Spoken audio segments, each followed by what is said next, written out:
intelligence in a political way or in relationship to an ongoing investigation? All I'd say, Director Coates, is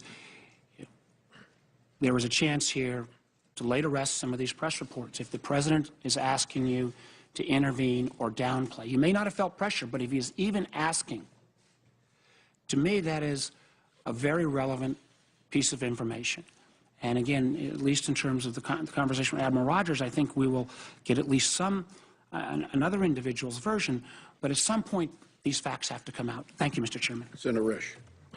Well, thank you very much, Mr. Chairman. Thank you, Senator Coates, Director Coates, and Admiral Rogers for your testimony. And with all due respect to my colleague from Virginia, I think you have cleared up substantially your direct testimony that you have never been pressured by anyone, including the President of the United States, to do something illegal, immoral, or anything else. Thank you for that. Let's go back to Section 702, which is what this hearing was supposed to be all about. It's becoming patently obvious, I think, that those of us that work in the intelligence community, that we're in a different position than Europe is. Europe is their risks are obviously very high, and they're suffering these attacks on a very regular basis and becoming more regular. So let's talk about our collection efforts versus the European collection efforts, and particularly as it relates to Section 702. And obviously, we hear in the media frequently about spats between us and the Europeans regarding intelligence matters, but we all know that there is a robust communication and cooperation between our European friends and ourselves. So I want to talk about it I want to talk about 702 in that respect.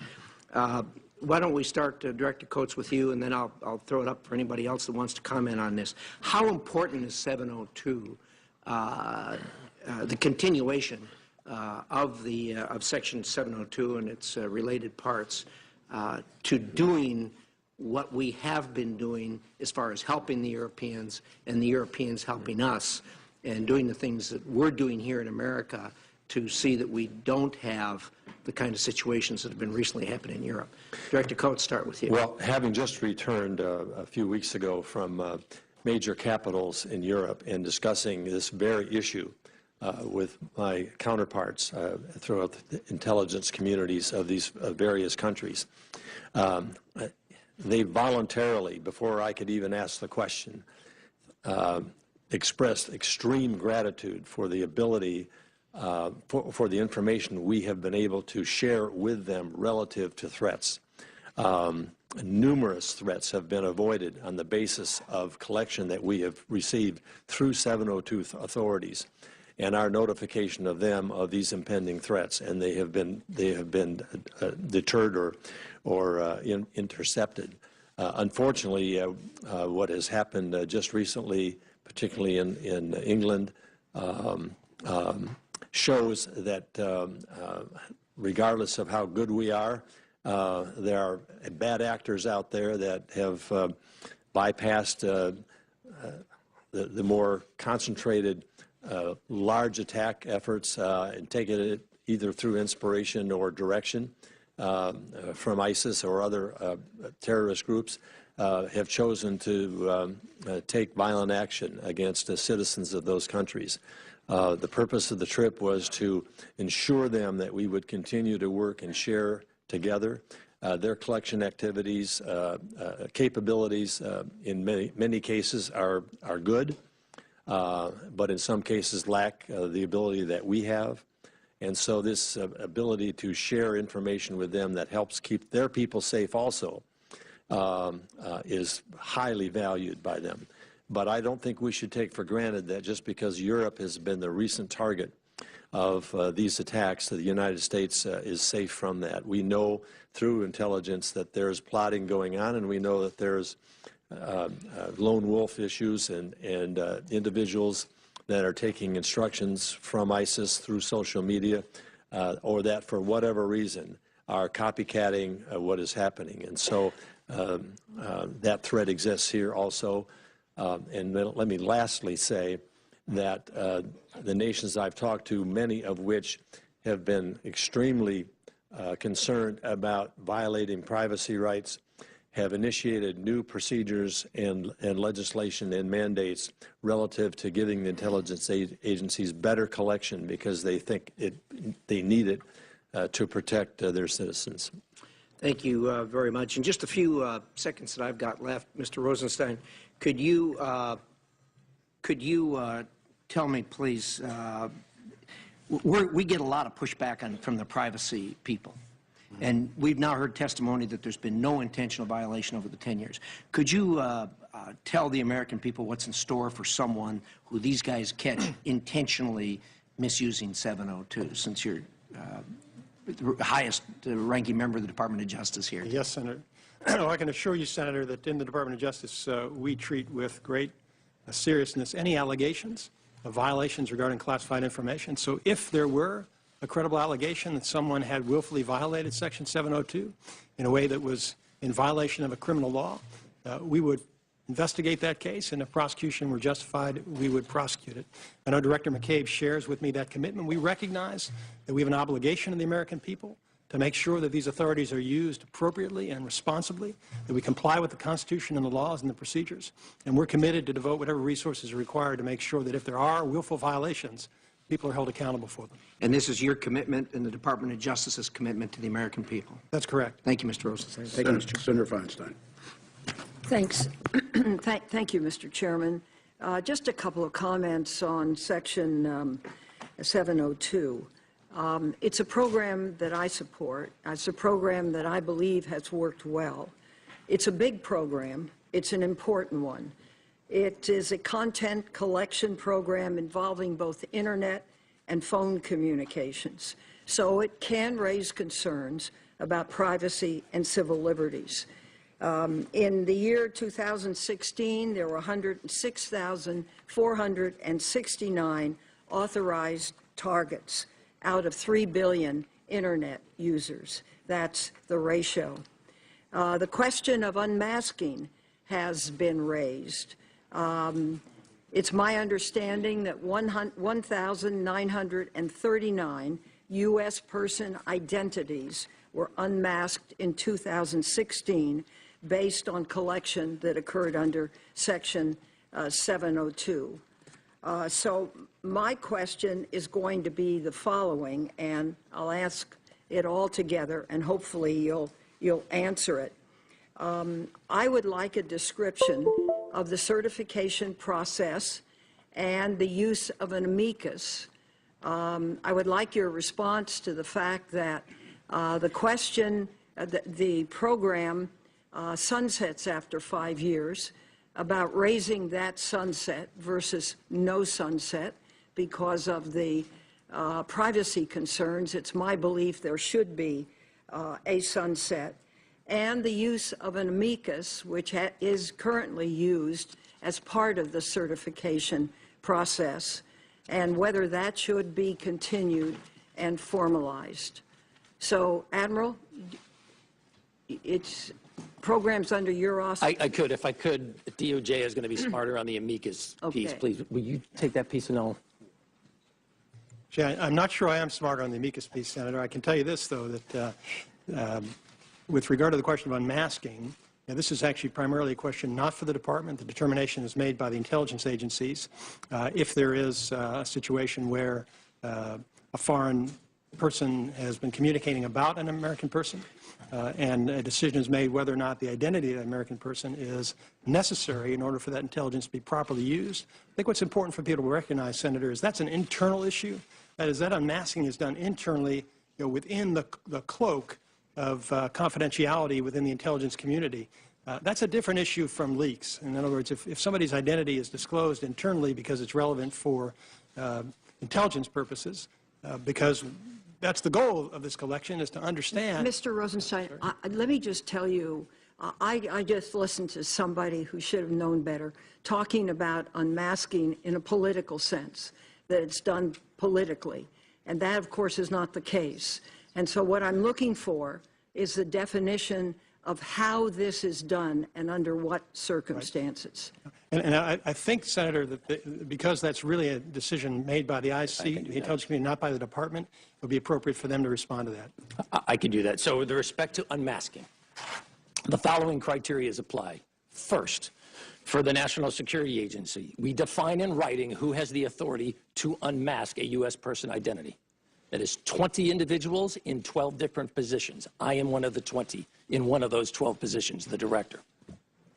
Secondly, we outline in writing what are the criteria that will be applied to a request to unmask. In a report, and again, part of our process under 702 to protect the identity of U.S. persons as part of our minimization procedures, when we think we need to reference a U.S. person in a report, we will not use a name. We will not use an identity. We say U.S. person 1, U.S. person 2, U.S. person 3. That report is then promulgated. Some of the recipients of that report will sometimes come back to us and say, I'm trying to understand what I am reading. Could you help me understand who is person 1 or who is person 2, et cetera? We apply 2 criteria in response to their request. Number 1, you must make the request in writing. Number 2, the request must be made on the basis of your official duties, not the fact that you just find this report really interesting and you're just curious. It has to tangibly tie to your job. And then finally, I said too, but there's a third criterion, and that is the basis of the request must be that you need this identity to understand the intelligence you're reading. We apply those 3 criteria. We do it in writing, and one of those 20 individuals then agrees or disagrees. And if we unmask, we go back to that entity who requested it, not every individual who received the report, but that one entity who asked for us.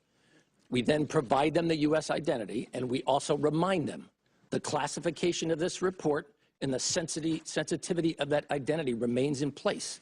By revealing this U.S. person to you, we are doing it to help you understand the intelligence, not so that you can use that knowledge indiscriminately. It must remain appropriately protected. Thank you. And Senator, if I could just add something to that. Given the nature of this issue, and it's a legitimate question that you've asked, I've talked with my colleagues at NSA and CIA, FBI, and so forth, and suggesting that we might ask our civil liberties and privacy protection agencies to take a look at this, to see if Edward Rogers laid out the procedures. Are these the right procedures? Should we be doing something different? Would they have recommendations that better protected people from misuse of this? And they've all agreed to do that. So I think it's a legitimate issue to follow up on. I've talked to the agency heads about doing so, and they're willing to do it. And if I could, I also have an internal review that I have directed. Given all the attention, given the focus, let's step back, let's reassess it, and let's ask ourselves, is there anything that would suggest we need to do something different in the process? Good. Thank you. Mr. Chairman, with your permission, I'd like to more thoroughly answer the first question the Senator asked, which is, Senator Feinstein, my understanding is that an amicus was used in 2015. And that decision was made by the court. It's the Foreign Intelligence Surveillance Court, which has the statutory authority, if the court believes it's appropriate in a particular case, to appoint an amicus. So my understanding is that that was done in 2015. Thank you. Well, would you feel it would be helpful to make it a part of the regular certification process? Well, my understanding, Senator, is that the statute permits the court to do it if the court believes it's appropriate. So I believe the court has that authority, and I'd leave it to the judges to decide when it's appropriate to exercise that. Thank you. Thanks, Mr. Senator Rubio. Thank you all for being here. I understand fully the need of the President of the United States to be able to have conversations with members of the intelligence community that are protected, particularly in a classified setting. I also understand that the ability of this community to function depends both on its credibility, that its work that it's doing is in the national security interest of the United States, and also the importance of its independence, that it is not an extension of politics no matter which administration is at play. In the absence of either one of those two things, impacts everything we do, including this debate we're having here today. And the challenge that we have now is that while the folks here with us this morning are constrained in what they can say, there are people that apparently work for you that are not, and are constantly speaking to the media about things and saying things. And it puts the Congress in a very difficult position, because the issue of oversight on both your independence and on your credibility falls on us. And And I actually think if what is being said to the media is untrue, then it is unfair to the President of the United States. And if it is, then it is that it is true, that it is something the American people deserve to know, and we, as an oversight committee, need to know in order to conduct our job.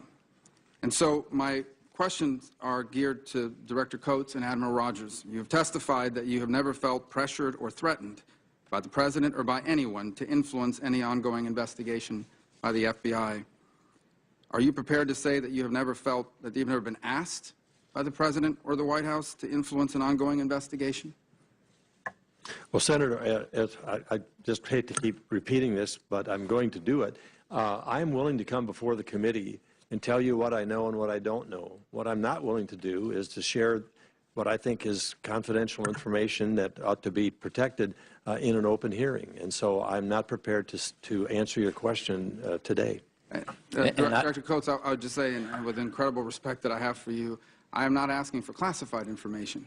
I am asking whether or not you have ever been asked by anyone to influence an ongoing investigation. I understand, but I'm just not going to go down that road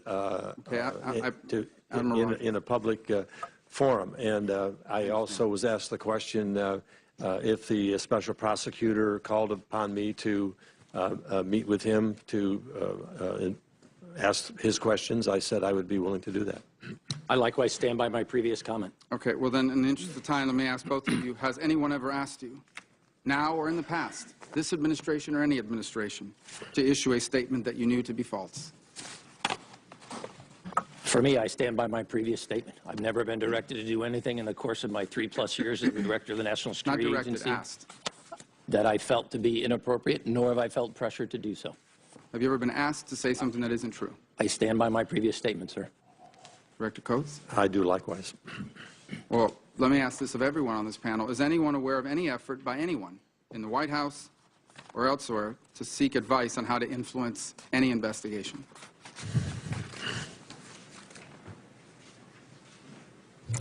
My answer is absolutely no, Senator. No one has anything to add to that.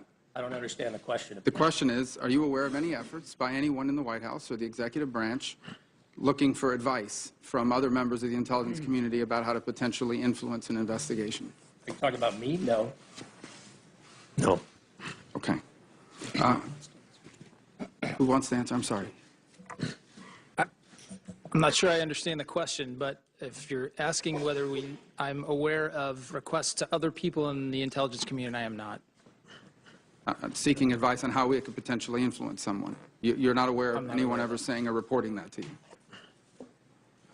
No, sir. Has anyone ever come forward and said, I just got a call from someone at the White House asking me what is the best way to influence someone on an investigation? I've never received anything. I have no direct knowledge of such a There call. was an allegation made in one of the press reports, and that's why I asked. On a separate topic, I'm sorry. Who does? Mr. Rosenstein. Our confusion, Senator, we just want to make sure we're clear on the question. The answer is no, as I understand it, but I'm not sure I'm familiar with the particular media report that you're referring to. All right, I'm running out of time. I do want to ask this because this is important. Did the NSA routinely and extensively and repeatedly violate the rules that were put in place in 2011 to minimize the risk of collection of upstream information? Have we had compliance incidents? Yes. Have we reported every one of those to the court? Yes. Have we reported those to our congressional oversight in Congress? Yes. Have we reported those to the Department of Justice and the Director of National Intelligence? Yes. Did, under the Obama administration, was there a significant uptick in efforts and incidents of unmasking from 2012 to 2016? I don't know that. I have to take that for the Who would record. know that? To be honest. That you may have had with the president. My question is a little different. Did any of you four write memos, take notes, or otherwise record yours or anyone else's interactions with the president related to the Russia investigation? I don't take any notes. Is it, Go. Let's just get the four of you on the record.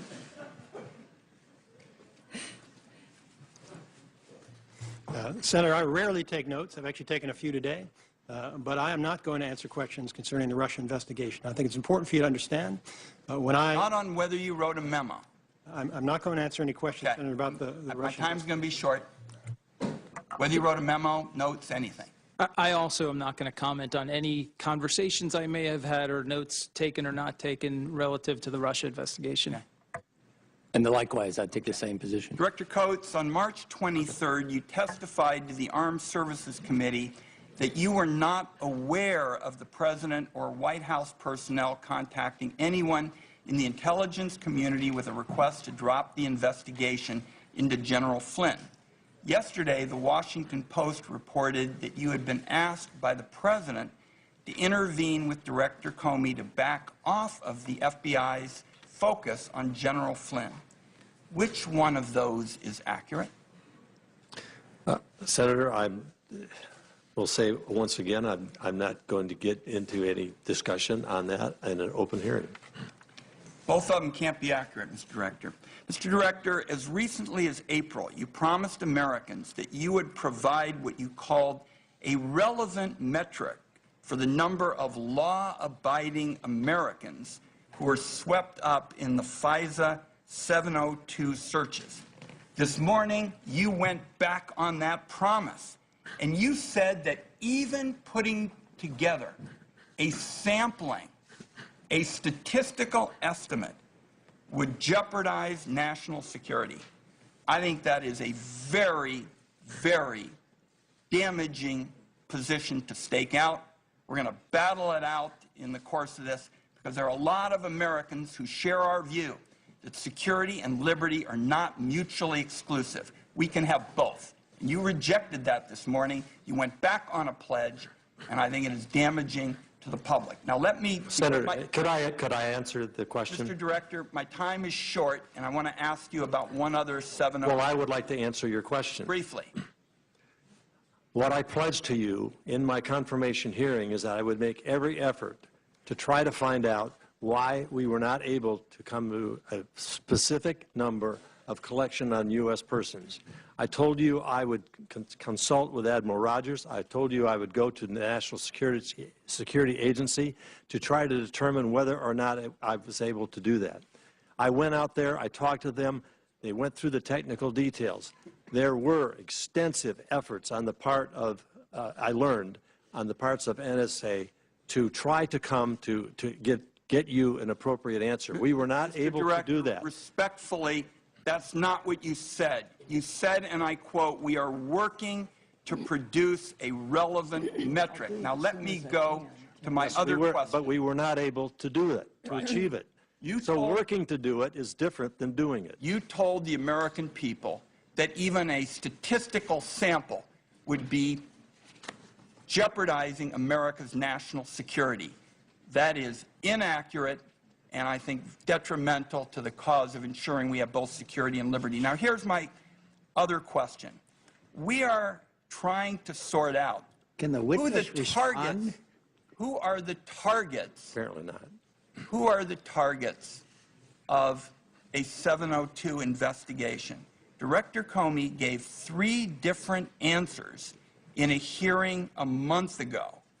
And I think it would be very helpful if you would tell us who, in fact, is a target of these investigations. I want to go after serious foreign threats, but we don't know as of now, with Director Comey having given 3 different answers, who the targets are. Mr. Director. Well, I can't speak for former Director Clapper. Targets, as I understand, are non-U.S. persons, foreign individuals are the targets in terms 702 is directed and prohibited from directing targets on U.S. persons. My time is up. I will tell you, Director Comey gave 3 answers. He finally said, I could be wrong, but I don't think so. I think it's confined to counterterrorism, to espionage, and finally he said he didn't think a diplomat could be targeted. So we need you all, in addition to protecting the liberties of the American people, to tell us who the targets are. Thank you, Well, Mr. Chairman. I would like to respond to that by saying some of those targets are classified, highly classified. Understand that. Some of those targets, by revealing those names of those targets, release the methods that we use, and then it's turned against us, and could cost the lives or put some of our agents in Director significant... Comey listed a number of targets, which is why there's confusion. He said that on the record. We need you to tell us on the record as well, consistent with protecting sources and methods. Senator Collins. Thank you, Mr. Chairman. Director Coates, first let me thank you for a very cogent explanation of Section 702 and the fact that it cannot be used to target any person located in the United States, whether or not that person is an American. I think there's a lot of confusion about Section 702, and I appreciate your clear explanation this morning. I have a question for each of you that I would like to ask, and I want to start with Admiral Rogers. Admiral Rogers, did anyone at the White House direct you on how to respond today, or to were there discussions of executive privilege? Have I asked the White House, is it their intent to invoke executive privilege? Yes. The answer I gave you today reflects my answer, no one else's. Director Coates. My answer is exactly the same. Deputy Attorney General Rosenstein. I have not had any communications with the White House about invoking executive privilege today. Director McCabe. I have not had any conversations with the White House about executive privilege today either. Admiral Rogers, in January, the FBI, the CIA, and NSA jointly issued an Intelligence Committee assessment on Russian involvement in the presidential elections.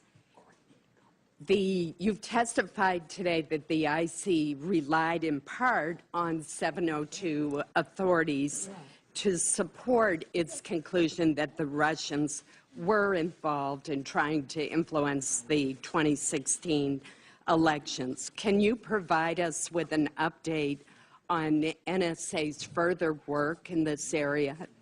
In terms of the Russian efforts, largely? Yes. Yes, ma'am. We continue to focus analytic and collection effort trying to generate insights as to what the Russians and others are doing, particularly with respect to efforts against U.S. infrastructure, U.S. processes like elections. We continue to generate insights on a regular basis. If my memory is right, I testified before the CICI. We did open threat assessment, and in that hearing, which I think was the 11th of May, I reiterated we continue to see this similar activity that we identified and highlighted in the January report. Those trends continue. Much of that activity continues. It's my understanding that President Obama requested the report that was issued in January. Is that correct? Yes, ma'am. He asked for a consolidated single input from the IC as to the question, did the Russians or did they not attempt to influence the U.S. election process? So could you explain the difference between the requests from President Obama for that unclassified assessment and the allegations that President Trump requested that you publicly report on whether or not there was any intelligence concerning collusion between the Russians and the members of the Trump campaign, President Trump's campaign? So I apologize. I guess I'm confused by the question. Again, I'm not going to comment on any interactions with the president. I just don't feel that that is appropriate. As I previously testified, I stand by that report. Let me ask a broader question that I truly am trying to get a handle on, and that is, how does the intelligence community reach a decision on whether or not to comply with a request that comes from the President of the United States? Obviously, you report to the President of the United States, and I'm interested in what process you go through to decide whether or not to undertake